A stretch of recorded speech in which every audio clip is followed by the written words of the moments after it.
Cook and read with Janhvi या चॅनलमध्ये परत एकदा सगळ्यांचं खूप स्वागत। आज आपण बघणार आहोत मिरचीची भाजी। सध्या श्रावण चालू आहे आणि बरेच लोक श्रावणामध्ये लसूण कांदा या गोष्टी घेत नाहीत, तर अशा वेळेला ही भाजी करून तुम्ही लोणच्यासारखी खाऊ शकता किंवा पोळीबरोबर सुद्धा ही भाजी तुम्ही खाऊ शकता। अतिशय चविष्ट लागणारी मिरच्यांची ही भाजी आहे। या भाजीमध्ये आपण एक वाटण वापरून ही भाजी करणार आहे ना, आपण कांद्याचा वापर केला आहे ना लसूण वापरलेला आहे। आपण प्रामुख्याने याच्यामध्ये 1 वाटी शेंगदाणे, त्याचबरोबर 1 वाटी तीळ आणि शोप, धने, जिरे, थोडीशी मिरपूड किंवा तुम्हाला मिरे वापरायचे असतील तर अख्खे मिरेही वापरू शकता, 3-4 लवंगा, त्याचबरोबर थोडासा गूळ, आमचूर पावडर, या सगळ्या गोष्टी आपण या वाटणामध्ये टाकणार आहे। त्याच्यासाठी सर्वप्रथम मी जे शेंगदाणे होते त्यांना छान परतून घेतलं, त्याचबरोबर तिळालाही परतून घेतलं आणि हे जे मसाले आपण वापरणार आहोत यांनासुद्धा थोडं थोडं आपण परतून घेतलेलं आहे।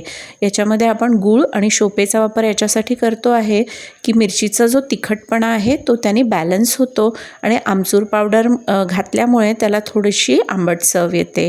आमचूर पावडर तुम्हाला वापरायची नसेल तर त्याऐवजी तुम्ही लिंबाचा रसही वापरू शकता। इथे मी सगळे जे मसाले आहेत त्यांना छान परतून घेतलं आहे। त्यानंतर ज्या मिरच्या आहेत त्यांना आपण चिरून घेणार आहोत।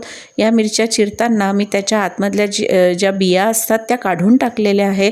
तुम्हाला तिखट आवडत असेल तर तुम्ही त्या बिया ठेवू पण शकता, परंतु मी इथे सगळ्या बिया काढून घेतल्या, सगळ्या मिरच्यांना चिरून घेतलं। या मिरच्या खूप तिखटही नसतात, परंतु तरीही बिया असल्या की त्या तिखट लागतातच, त्यामुळे त्या काढून घेतलेल्या आहेत। त्यानंतर या सगळ्या गोष्टींना, शेंगदाणे तीळ यांना आपण परतून घेतलं, थंड करून घेतलं, मिक्सर जारमध्ये घालून यांना आपण वाटून घेतलेलं आहे।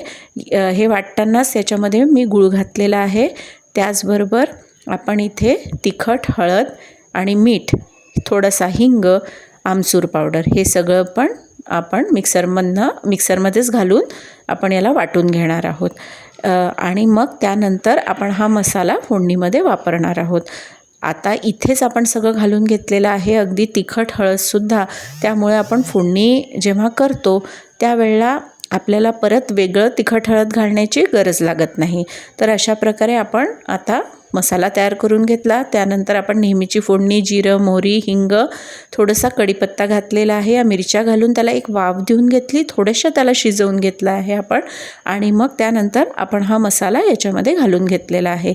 या मसाल्यानेच या भाजीची खरी टेस्ट आहे, अप्रतिम लागते ही भाजी। याच्यामध्ये थोडासा तिखटपणा, थोडासा गोडपणा, त्याचबरोबर आंबटपणाचा सुद्धा स्वाद आपल्याला लागतो।